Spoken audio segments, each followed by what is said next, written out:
Hey there! In this tutorial, we'll create a simple typewriter text animation without using any packages. Let's get started. In default Flutter Counter app, create new file typewriter text stateful widget that takes a text string parameter. Next, we'll define a few more variables. In our animate text method, we handle both typing and deleting animation.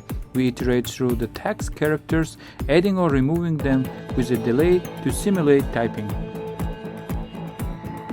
Last but not least, in the didUpdate widget method, we compare the old and new text to update the animation accordingly. And that's it. Now we can clean our main file and use our typewriter text widget and animate our text.